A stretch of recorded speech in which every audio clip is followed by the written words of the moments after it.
রাজধানীর ওসমানী স্মৃতি মিলনায়তনে চলছে জেলা প্রশাসক সম্মেলন। তৃতীয় দিন সকালে অনুষ্ঠিত সেশন নিয়ে জানাতে সেখান থেকে যোগ দিচ্ছেন আমাদের সহকর্মী রুবায়েত হাসান।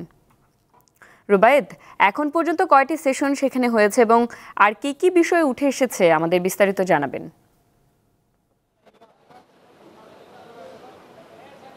নিশ্চয়ই আজকে জেলা প্রশাসন সম্মেলনের সবশেষ দিন এবং গুরুত্বপূর্ণ বেশ কয়েকটি মন্ত্রণালয় সকাল নাগাদ আসলে জেলা প্রশাসকদের মাঠ পর্যায়ে কাজ করবার কঠোর নির্দেশনাও দেওয়া হয়েছে। যেমনটি আমি আপনাকে জানাতে চাই যে জেলা প্রশাসক সম্মেলনের আজ দিনের শুরুটাই হয়েছে প্রতিরক্ষা মন্ত্রণালয় এবং সশস্ত্র বিভাগ, এবং এখন চলছে স্বরাষ্ট্র মন্ত্রণালয়ের মাঠ পর্যায়ের যারা প্রশাসক রয়েছে তাদের প্রতি যে নির্দেশনা প্রদান। এছাড়াও মাঝখানে প্রাথমিক গণশিক্ষা মন্ত্রণালয়ও ডিসিদের নির্দেশনা দিয়েছে। মোটা দাগে বলতে গেলে বর্তমান অন্তর্বর্তী সরকারের পক্ষ থেকে যে কড়া নির্দেশনাটি দিয়ে দেওয়া হয়েছে সেটি হচ্ছে প্রতিরক্ষা মন্ত্রণালয়ের পক্ষ থেকে ডিসিদের। তা হলো দেশে এখন পর্যন্ত আইনরক্ষাকারী বাহিনীর সদস্যরা তাদের কার্যক্রম সঠিকভাবে পরিচালনা যাতে করে এবং নিরাপত্তা যেন জনগণের নিশ্চিত হয় সে ব্যাপারে নজর দিতে বলা হয়েছে।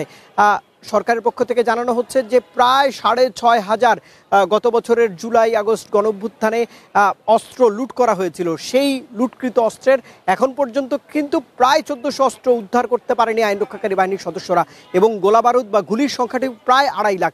এই বিষয়ে উদ্বেগ জানানো হয়েছে জেলা প্রশাসকদের কাছে।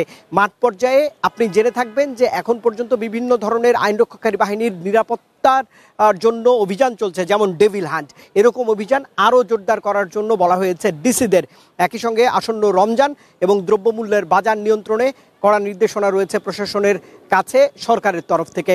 কথা বলেছেন মাননীয় প্রধান উপদেষ্টার বিশেষ সহকারী লেফটেন্যান্ট জেনারেল অবসরপ্রাপ্ত আব্দুল হাফিজ। তিনি বলছেন যে মাঠ পর্যায়ে তরুণদের মিলিটারি প্রশিক্ষণের ব্যাপারে সরকারের পক্ষ থেকে এক ধরনের নীতিগত সিদ্ধান্ত নেওয়া হয়েছে, এবং এটি কী কারণে সে বিষয়ে তিনি বলেননি। তিনি বলছেন আনসার এবং বিডিবি সহায়তায় এই ধরনের তরুণ যুব সমাজদেরকে মিলিটারি প্রশিক্ষণ দেওয়ার ব্যাপারে বাংলাদেশ সরকার এখন পর্যন্ত নীতিগতভাবে সিদ্ধান্ত নিয়েছে এবং কার্যক্রমটি চলমান রয়েছে, যাতে আর্থিক সংশ্লেষ রয়েছে, যদিও তিনি বিস্তারিত জানাননি। একই সঙ্গে পার্বত্য চট্টগ্রামে কুকি চীন ফ্রন্ট নামে এক ধরনের সন্ত্রাসী সংগঠন রয়েছে, তাদের দমনে প্রতিরক্ষা মন্ত্রণালয় কঠোর পদক্ষেপ নেবে বলে জানানো হয়েছে।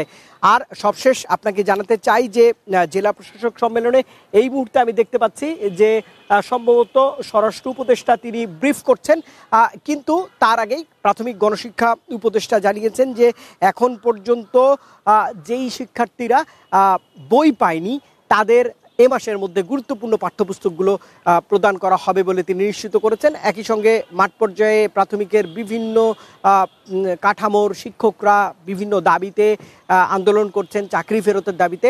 সরকার বলছে এটি সহানুভূতির সঙ্গেই দেখা হচ্ছে, তবে বিষয়টি আদালতের পর্যবেক্ষণের জন্য সরকার অপেক্ষা করছে। মোটা থেকে আজকে শেষ দিনভরেই গুরুত্বপূর্ণ মন্ত্রণালয় যেমন পররাষ্ট্র মন্ত্রণালয়, একই সঙ্গে এখন স্বরাষ্ট্র মন্ত্রণালয়ের যেই মাঠ পর্যায়ের কর্মকর্তাদের যে নির্দেশনা, এমন নির্দেশনা কিন্তু রাত 9টা পর্যন্ত একটানা এই ওসমানী স্মৃতি মিলনায়তন থেকে দেওয়া হবে বলে মেহনাজ আমরা জানতে পেরেছি, এবং আজকেই শেষ দিন।